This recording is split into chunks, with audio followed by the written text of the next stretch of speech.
Bismillahirrahmanirrahim. Oke, teman-teman, yuk saya sekarang mau sharing ke teman-teman tentang pengertian dulu ya, tentang pengertian kota, perkotaan, kawasan perkotaan. Ini ilmu sebenarnya ilmunya bukan ilmu computing ya, bukan ilmu informatika, bukan ilmunya sistem informasi gitu ya. Tapi mau nggak mau, kalau kita mau masuk ke smart city, kita harus mencoba memahami dulu apa sih yang dimaksud dengan kota, perkotaan, kawasan perkotaan. Ada istilah-istilah yang cukup membingungkan, terutama buat orang-orang non-tata kelola kota ya. Kita sering mendengar kata kota, perkotaan, kawasan perkotaan gitu ya. Lalu kita kan nanti akan bicara tentang smart city atau kota cerdas. Sehingga kita harus dapetin dulu tuh definisi dari smart city itu, city itu apa, smart itu apa. Oke. Nah, saya waktu mencari definisi kota ini, saya harus mencari rujukan peraturan ya. Karena peraturan juga biasanya mengambil dari akademis juga. Dari sekian banyak peraturan, yang saya cukup komunikatif informatif adalah definisi kota dari Undang-Undang Nomor 22 Tahun 99 tentang otonomi daerah. Ya, teman-teman. Bahwa kota adalah kawasan yang mempunyai kegiatan utama bukan pertanian. Jadi kota itu merefer kepada kawasan, di mana kegiatan utama yang ada di wilayah itu atau kawasan itu bukan pertanian, tetapi memiliki fungsi bukan pertanian, melainkan pelayanan jasa pemerintahan, pelayanan sosial, dan kegiatan ekonomi. Jadi ada tiga. Kalau dalam Undang-Undang 22 ini, kalau teman-teman dimanapun berada, entah itu namanya kota kayak Surabaya, kayak Semarang, ada kota Semarang kan, ada Kabupaten Semarang, ya, Kabupaten Semarang, Kabupaten Kendal, Kabupaten Probolinggo, gitu ya. Maka apakah kabupaten itu tidak disebut kota? Nah, ini kita dari definisi ini dulu. Jadi yang disebut kota itu kawasan. Oke, teman-teman, di mana kawasannya itu bukan kegiatan utamanya bukan pertanian, tetapi kawasan itu kegiatan utamanya adalah pelayanan jasa pemerintahan, sosial, kegiatan ekonomi. Oke. Nah, yuk kita verifikasi dengan beberapa peraturan yang lain. Sekarang peraturan terbaru buat teman-teman yang selama ini menjadi pendamping atau peneliti Smart City, peraturan terbaru adalah peraturan pemerintah nomor 59 tahun 2022 tentang perkotaan. Di dalam PP 59 2022 ini tentang perkotaan ini sekarang payung hukum, the first regulation ya, yang memayungi kota cerdas atau smart city. Jadi sebelumnya belum ada peraturan ya, Bapak Ibu sekalian. Sebelumnya baru program bersama dari 5 kementerian. Nah, di tahun 2022 ini mulai ada peraturan. Peraturannya adalah peraturan pemerintah 59 2022 tentang perkotaan. Nah, Bapak Ibu sekalian, di dalam PP 59 2022 ini, teman-teman, perkotaan didefinisikan sebagai bentuk wilayah dengan batas-batas tertentu yang masyarakatnya ya mempunyai kegiatan utama di bidang industri, jasa, perdagangan atau bukan pertanian.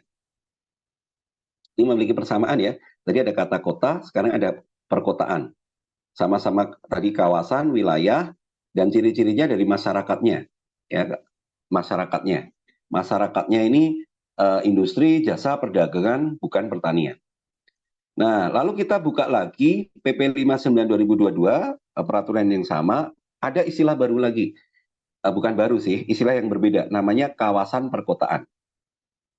Nah, kawasan perkotaan adalah wilayah yang mempunyai kegiatan utama bukan pertanian, dengan susunan fungsi kawasan sebagai tempat pemukiman perkotaan, pemusatan dan distribusi pelayanan jasa pemerintahan, pelayanan sosial, dan kegiatan ekonomi.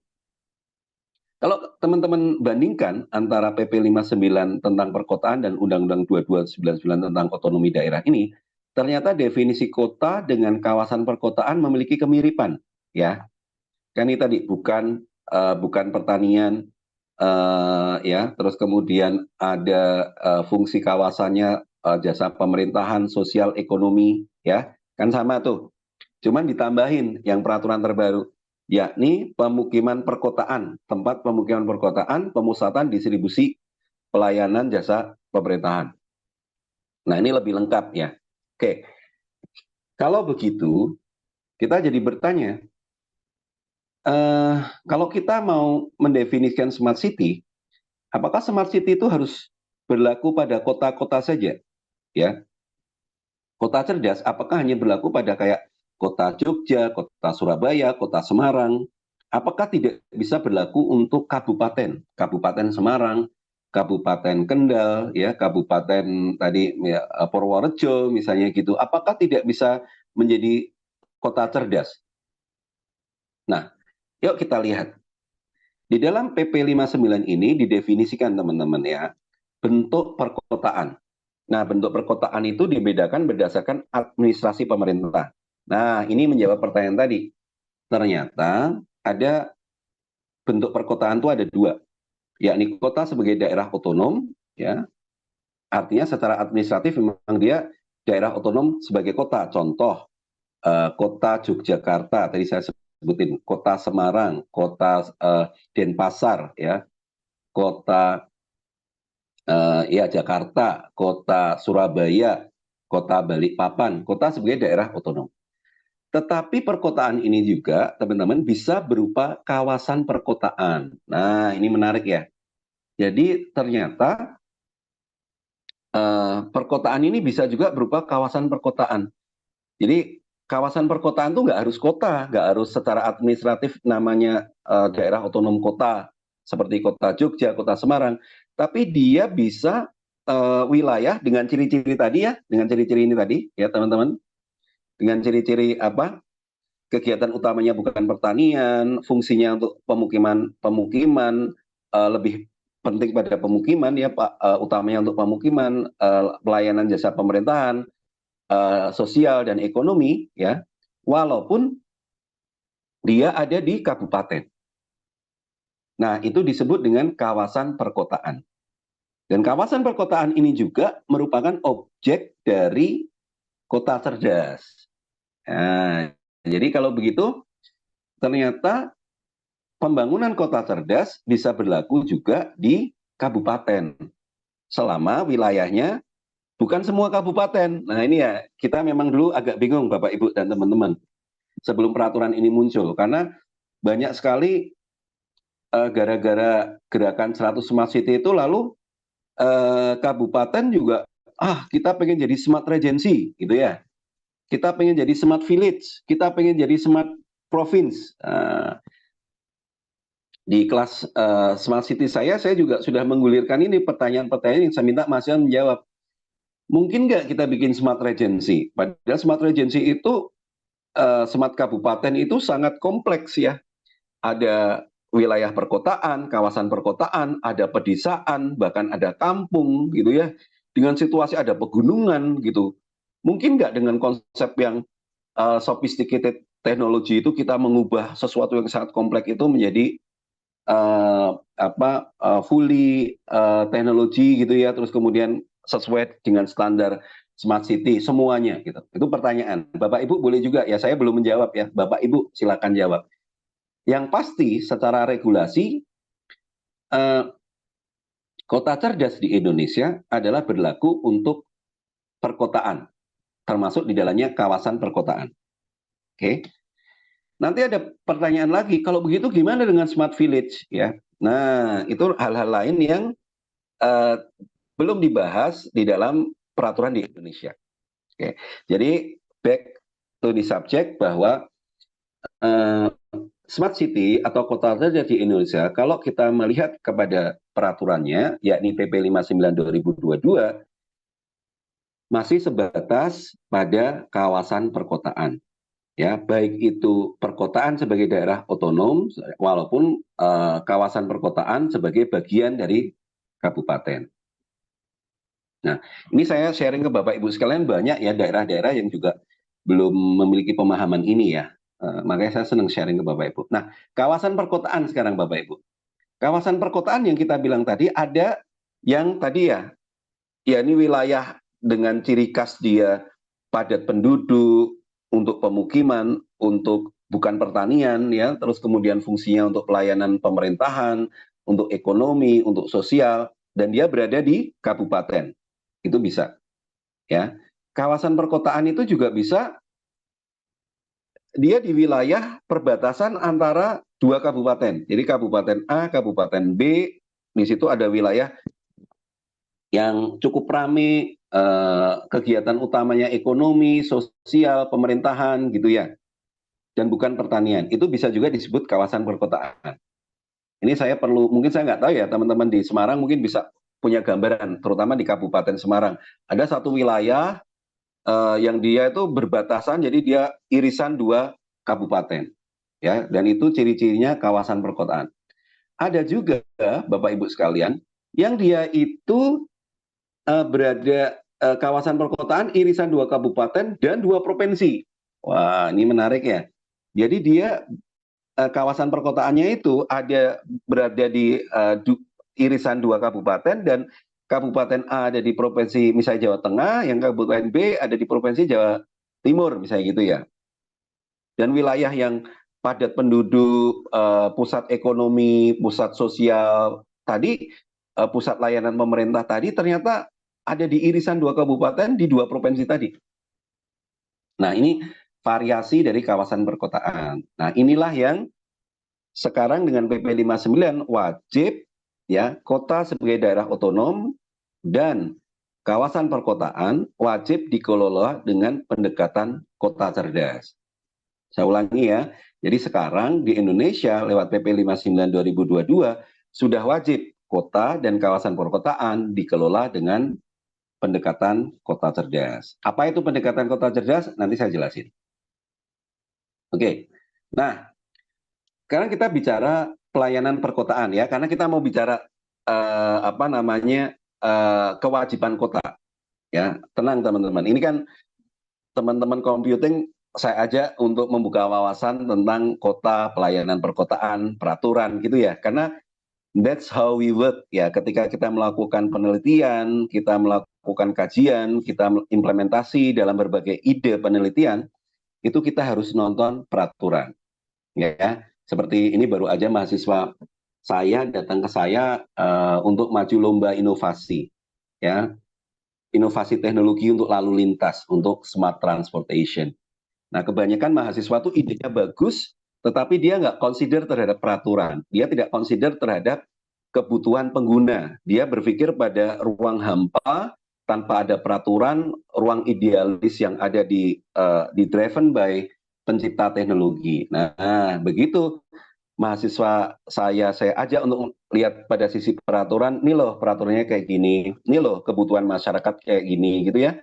Alhamdulillah dia mulai merubah target marketnya. Ya, teknologinya sama, ya, tapi diubah target marketnya. Alhamdulillah dia kemarin baru aja melaporkan dia lolos untuk maju final, ya, tentang inovasi-inovasi di smart transportation. Nah, ini contohnya Bapak Ibu dan teman-teman. Jadi pemahaman pengetahuan terkait peraturan konteks seperti ini atau ilmu-ilmu yang multidisiplin ini menjadi penting karena sekarang nggak ada ilmu-ilmu yang sifatnya independen atau berada di ruang hampa. Pun teman-teman belajar pemrograman, ya, dalam pengalaman saya di lebih dari 50 kota kabupaten, Anda harus belajar ilmu sosial, komunikasi, ya, ketika Anda ingin menjadi seorang analis terutama ya, untuk mendesain teknologi. Baik, balik ke sini, kita akan mencoba membuka wawasan apa sih pelayanan perkotaan. Pelayanan perkotaan definisi dari PP 59 adalah bentuk pemenuhan kebutuhan warga perkotaan dalam menjalani kehidupan perkotaan, ya, kehidupan berkota.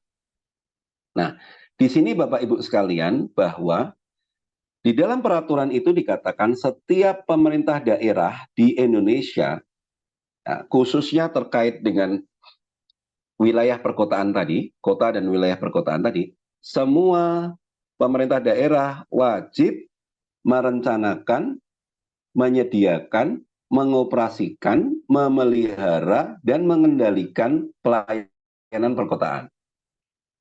Ini keyword-keyword penting ya Bapak Ibu ya sekalian ya. Kalau kita belajar itu ada keyword-keyword dalam peraturan yang saya pegang karena ada artinya. Setiap keyword itu nanti ada konsekuensi kegiatan, ada konsekuensi program ya. Kalau saya sebagai programmer, saya udah atau sebagai sistem analis saya udah punya apa beberapa ide untuk mencoba mendukung dari keyword-keyword tadi. Jadi saya ulangi lagi, berdasarkan PP 59, maka setiap pemerintah daerah di Indonesia yang jumlahnya lebih dari 520 ya, itu wajib merencanakan, menyediakan, mengoperasikan, memelihara, mengendalikan pelayanan perkotaan. Pelayanan perkotaan tadi adalah pemenuhan kebutuhan warga perkotaan dalam menjalani kehidupan berkota. Jadi di situ ada warga di kawasan perkotaan atau kota tadi, mereka hidup ya termasuk kayak kita tinggal, saya tinggal di kota Surabaya, teman-teman tinggal di kota Semarang. Nah ini kita punya banyak kebutuhan. Nah itu wajib dipenuhi oleh pemerintah kota ya. Atau sama kalau di kabupaten, kalau ada wilayah orang di perkotaan, dia harus dipenuhi juga. Kalau di luar wilayah perkotaan, ya tetap dipenuhi. Cuman dalam hal ini kan peraturan ini membahas terbatas pada wilayah perkotaan, ya. Nah, ini saya tulis merencanakan, menyediakan, mengoperasikan, memelihara dan mengendalikan. Apa saja ini yang disediakan? Nah, ini menarik teman-teman untuk wawasan ya. Jadi setiap pemerintah kota atau pemerintah yang mengelola kawasan perkotaan wajib melakukan 3 hal. Ini detail banget dalam peraturan ini. Menyediakan fasilitas perkotaan, membina sumber daya manusia dalam hal penyediaan layanan perkotaan, ya. Jadi dia membina, merekrut, dia meletakkan posisi dalam struktural SDM dalam mengelola kota. Dan yang ketiga, mengembangkan teknologi dan inovasi dengan pendekatan kota cerdas. Nah, ini menarik. Ini udah mulai muncul nih kata-katanya. Jadi di PP 59 udah mulai muncul bahwa setiap kota harus bukan cuma nyediain fasilitas kota, bukan cuma membina SDM-nya, tetapi juga mengembangkan teknologi dan inovasi dengan pendekatan kota cerdas. Oke ya, nanti kita masuk, tenang aja. Nah, masih bicara wawasan tentang perkotaan. Apa yang harus disediakan oleh layanan perkotaan? Ada 2, yuk teman-teman ini sambil mikirin ya di kota teman-teman. Aku sebenarnya apa nih? Ini kan selama ini teman-teman mahasiswa atau bahkan kita dosen kan nggak menyadari sebenarnya apa sih. Jadi waktu kita protes tentang fasilitas kota, harusnya apa sih yang wajib gitu ya. Kita bicara dulu ya, kita singkirin dulu hal-hal yang sifatnya teknologi dulu ya, kita singkirin hal-hal, kita diskusi dulu, kita tambah wawasan dulu untuk hal-hal yang sifatnya basic dulu ya, default dulu. Jadi setiap kota, setiap pemerintah kota wajib menyediakan fasilitas layanan perkotaan yang mencakup ini, fasilitas umum, fasilitas sosial. Nah, nanti dicek di kota kabupaten teman-teman, ada yang kurang nggak? Karena ini sudah wajib ya. Pertama, fasilitas umum. Harus ada prasarana, sarana sama utilitas umum ya. Satu, jaringan jalan, perlengkapan keselamatan lalu lintas. 2, prasarana ya. Ini bedanya apa sih? Prasarana sama sarana. Cara paling bedanya gampangnya gini, kalau kayak saya prasarana transportasi itu jalan ya, jalannya itu prasarana. Sarananya itu bisnya ya. Jadi bis itu sarananya gitu. Nah, itu gampangnya. Jadi prasarana itu kalau prasarana transportasi itu jalannya, sarananya itu penyediaan bisnya tadi, bisnya LRT, MRT gitu ya. Nah, jadi prasarana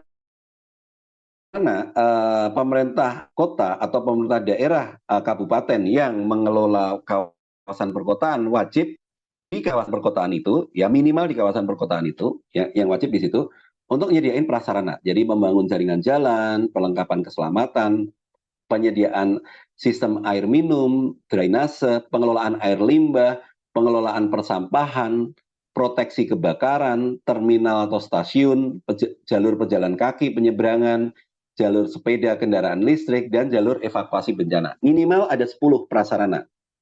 Ya, nanti dicek teman-teman. Harusnya sih kalau semua kota kabupaten di Indonesia khususnya di wilayah perkotaan pasti udah ada 10 itu, ya. Cuman kualitasnya kan ada standarnya nanti. Kedua, harusnya menyediakan 12 sarana. Apa itu? Sarana pemerintahan, misalnya gedung-gedung gitu ya, sistem pemerintahannya, sarana pendidikan ya kayak apa namanya, bangunan sekolah-sekolah gitu, sarana kesehatan ya, kayak puskesmas, sarana transportasi tadi ya bis, terus kemudian mungkin kereta api, mungkin kendaraan umum,